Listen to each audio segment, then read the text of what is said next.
Oh hi, hello nerds. This is Let's Talk About Myths, baby. And here I am, your host, Liv, here with part 2 of the very unique story of Dionysus and Ampelus, as told by the very late antiquity poet Nonnus. What a wild ride it's been so far. And, well, here again with another episode devoted to reminding everyone that bisexuality goes hand in hand with the gods of Greek mythology, as does tragedy. Dionysus, Apollo, even at times, problematically, Zeus and Poseidon. They all had relationships with other men. The stories didn't often end well, but that's just a sacrifice we have to deal with in order to tell these stories. I'm sure it says something or other about how the Greeks felt about these relationships. That'll come later. For now, why focus on the sad when we can focus on the very erotic, naked wrestling as intricately described by Nonnus? Double pipe of love and all that. If you haven't listened to last week's episode, you should, because this one won't make any sense, but also because of the double pipe of love. Where did we last leave those lovers, those two men in the midst of their passionate love affair that, spoilers, isn't going to end well for Ampellus? But then, is that really a spoiler? I don't think so. Not when every other story like this ends the same way. And even more so not because, well, where we did leave off of them was Dionysus foreseeing the tragic death of his beloved Ampellus. The pair had fallen in love quite dramatically, leading to Dionysus going a hint over the top with his worries and his jealousies. He was worried his own family members would abduct Ampellus from him, which checks out, but still. The pair had an incredibly erotic naked wrestling match, followed by considerably less erotic other athletic contests, leading Ampellus to dress as a follower of Dionysus, if not as Dionysus himself. Oh, how much these two men love each other.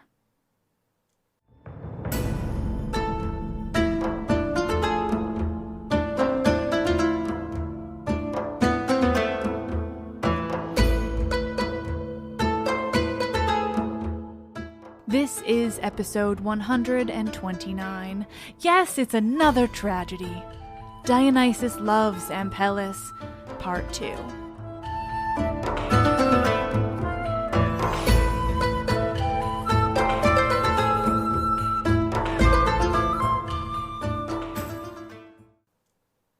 So Dionysus sees the fate of his beloved Ampellus. He sees this portent that shows a horned dragon rising from the rocks, carrying on its back a young fawn. The dragon brings the fawn to an altar, tosses it down, and gores it with its horns. This, Dionysus knows immediately, means that Ampellus too will be gored by some horned creature. His heart breaks, it shatters, as he realizes that his beloved Ampellus doesn't have long for this earth. Still, Dionysus tries to make the most out of the time that he has left with Ampellus, however long that may be. The pair went about the mountains together, wandering and hunting and enjoying each other's company. Ampellus would play music for Dionysus, playing his pipe. And we're told that even when Ampellus tried to play some odd new music, that Dionysus really thought was quite bad and confusing, he pretended it's the most beautiful music he's ever heard. Anything for this man he loves so much, but now knows isn't long for the world. One of these days when the pair were off together hunting in the forests, Ampellus strayed a little too far from Dionysus. There he was spotted by Ate, the personification of delusion. We're told that Ate is working on orders by Hera because she's angry with Dionysus. I want to believe this wasn't simply because he was the son of Zeus by another woman, but then poor Hera really is influenced by that world of men and their shittiness. so that's likely the reason. Regardless, though, Ate is there to hurt Dionysus, and she's going to do it through Ampellus. That seems to be the best way to hurt the gods. Punish the mortal they love. Ate disguises herself as another young man about Ampellus's age, and this young man convinces him that he's not getting enough out of his relationship with Dionysus. He's in love with Dionysus, of all people, and what does he have to show for it? Ate, as this young man, points out that Ampellus isn't allowed to drive Dionysus's chariot, nor ride any of his wild animals. She points out to Ampellus all the gifts that Dionysus has bestowed elsewhere. Musical instruments gifted all around the realm of Dionysus, let alone the gifts bestowed by other gods upon their lovers. Once more, Ganymede is brought up, the young man loved by Zeus and, according to Ate, gifted with a ride on an eagle's back, and with the role of cupbearer to the gods.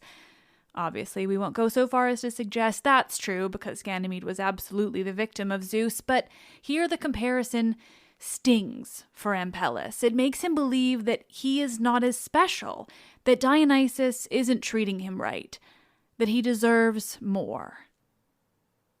Ate convinces Ampellus that in order to impress Dionysus, to get this more, he needs to ride on the back of a bull.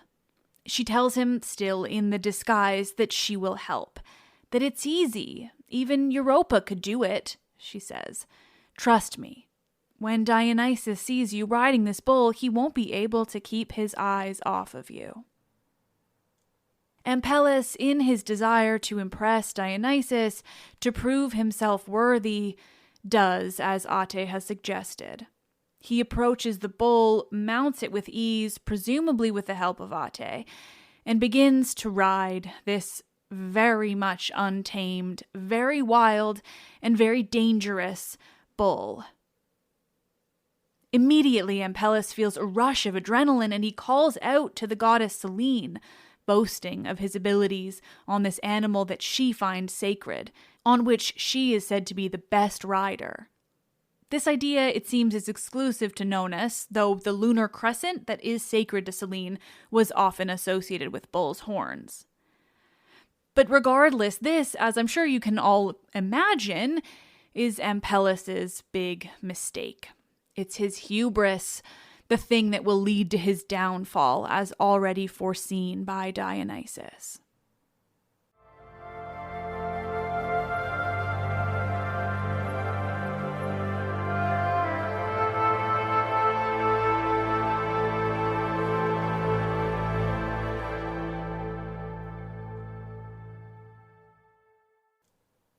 So, in his attempts to impress his beloved Dionysus, Ampellus approaches this wild bull in the forest, away again from Dionysus's protective eyes. He climbs atop the bull, planning to ride the creature in full view of the god. Surely this will impress him. But because he boasted about his skills, Selene sends a gadfly to anger the bull, to cause it to gallop off and out of Ampellus's control. Ampellus tries to get it under control, to call to the bull and ask it to stop its running and bucking and kicking.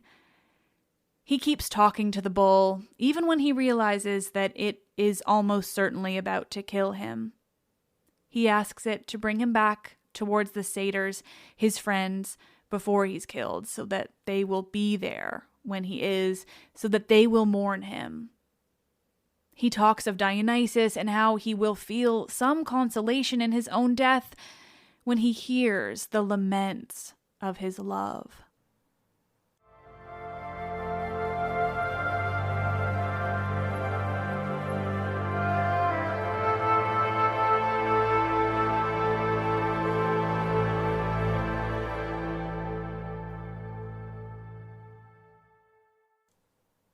A small mercy, and Ampellus is finally thrown off of the bull, near enough to his friends, the satyrs. He's thrown off the animal's back with such force that his fragile body shatters at the strength of it when he hits the ground beneath the bull. He's dead before the bull gores him with its horns. The satyrs nearby hear the horror that's happened, and they find Ampellus's body, bringing the news to Dionysus. On hearing this, Dionysus runs to Ampellus faster than Heracles ran for Hylas, we're told. That is how much he loved him. Though he isn't surprised, Dionysus is still horrified to see the body of his beloved Ampellus as it lies there broken by the bull, just as Dionysus had foreseen. He clothes Ampellus, dresses him just as he had when he had first attempted to be like the god, as a bacchant with his wreath and animal skins. Finally, he brings ambrosia from Mother Earth herself and pours it over Ampellus's wounds. Thus, with the ambrosia, Ampellus would be transformed into his ultimate shape, a vine, particularly a grapevine for Dionysus's sacred wine, fragrant, just like the food of the gods that Dionysus poured upon him. Dionysus laments Ampellus, speaking line after line of hurt and sadness and anger at the fates, and how this was allowed to happen, how others' fates compared, and how tragic his loss is. Just a small bit of his long and emotional lamentation, quote, "Woe's me for love. What need was there for you to ride on a cruel bull? If some passion for storm-foot horses excited you, why did you not tell me? I could have brought you here a chariot from neighboring Ida and gotten your horses of the ancient heavenly breed of Tros. I could have robbed the country of Ganymede, who was bred on Ida and had beauty like yours. But Zeus saved him from man-murdering bulls and flew into the heights, carrying him with gentle claws. If you really wanted to kill wild beasts in the mountains, why did you not tell me that you had needed a car? You might have driven my rolling wagon without hurt. You might have held the untouchable reins of my Rhea and flogged a team of tamed dragons unstaggering. You sing no longer your song with satyrs over the wine, no longer your marshal the love-rattle bassarids, no longer you go a-hunting with Dionysus on the chase. Alas, that Hades is never kind, and does not for a corpse accept any glorious gifts of rich metals, that I may make dead Ampellus alive once more.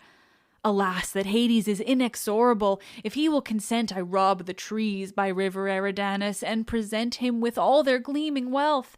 I will bring him the flashing Erythraean stone of the Indies, and all the silver of rich Alibi. I will give him all golden Pactolus for my dead boy." Dionysus is nothing if not a passionate god, a god who loves with all his whole self and thus mourns with the same. Dionysus is broken by the untimely death of Ampellus, and he mourns and mourns, laments and laments. He blames everyone for it, compares himself to all those who had better luck with their lovers, even compares the level of tragedy to those who didn't. People like Apollo and Hyacinthus or Heracles and Hylas. Dionysus's tragedy is worse. That much he is certain of.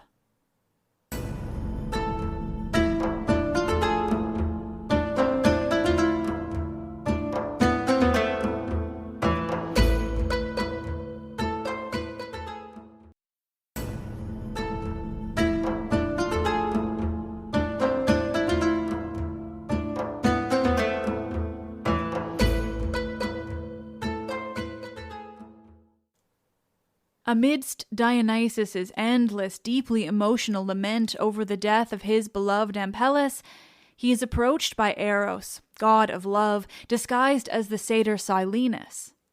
He's there because, well, Eros has a story to tell Dionysus, one that he believes will help the god grieve for poor Ampellus.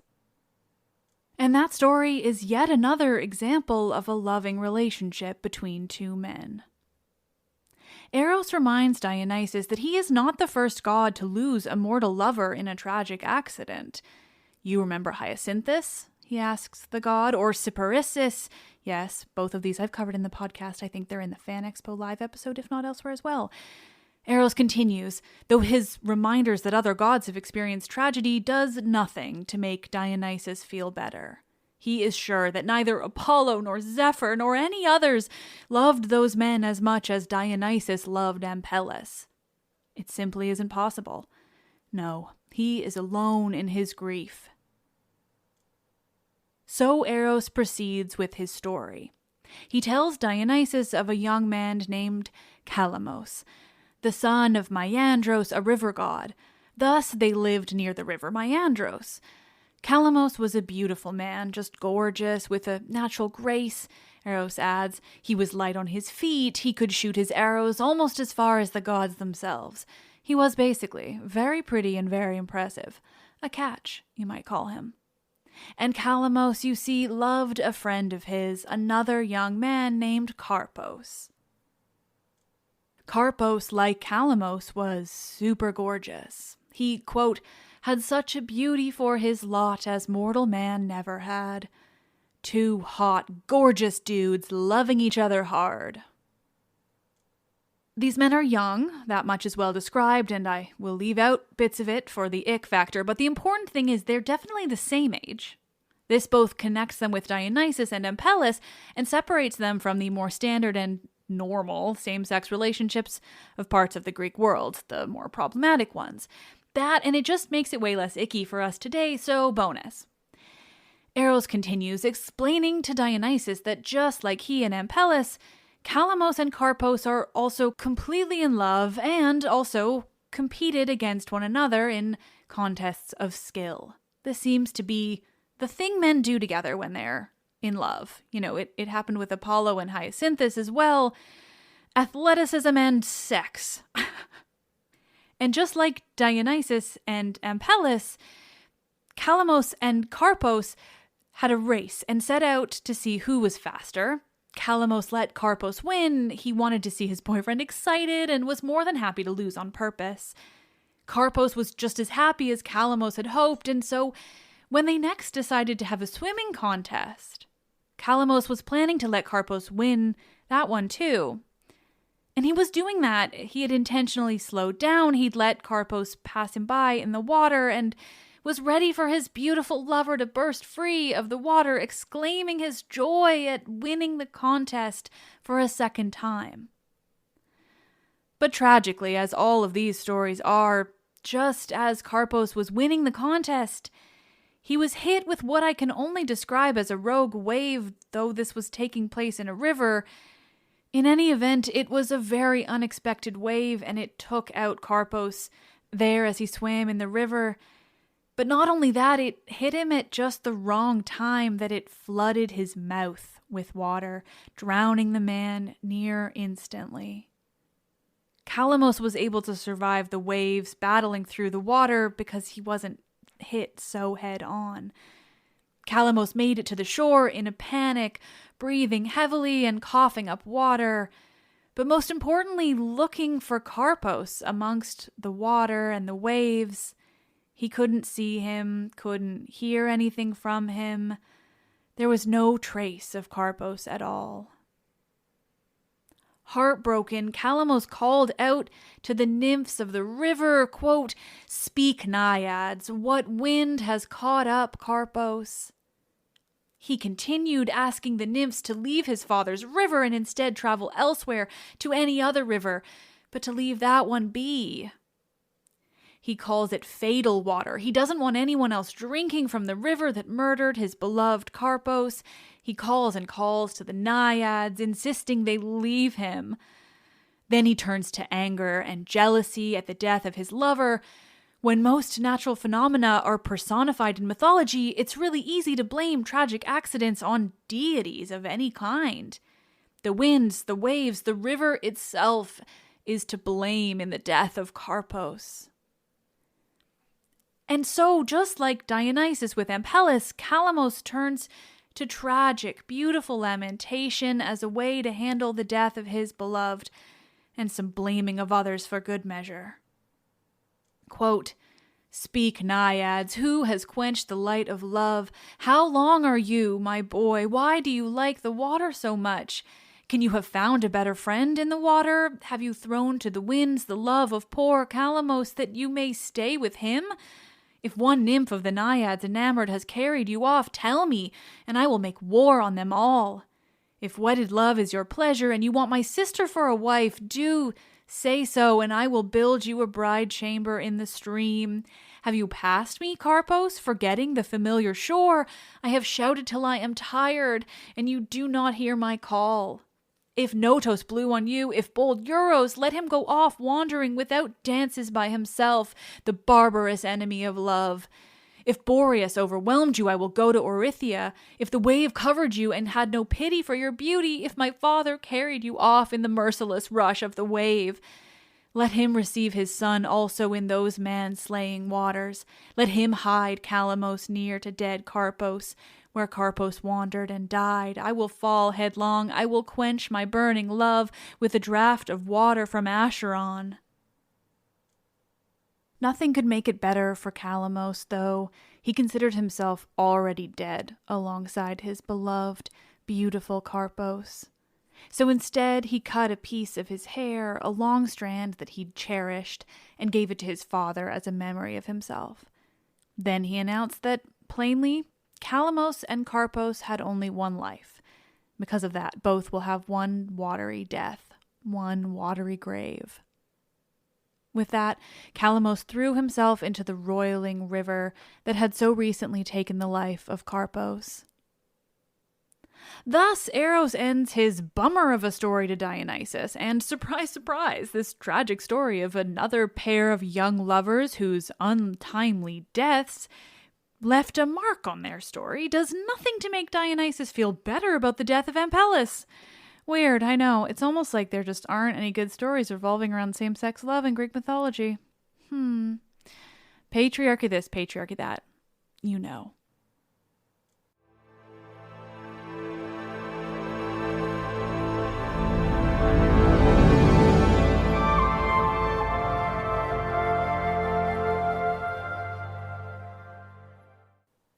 Tragically, all of the stories of relationships between men that I can think of, Apollo and Hyacinthus, Cyparissus, Dionysus and Ampelus, Heracles and Hylas, even Achilles and Patroclus, have one major thing in common. They end tragically. There are affairs between men that don't end in full-blown tragic death, I would imagine.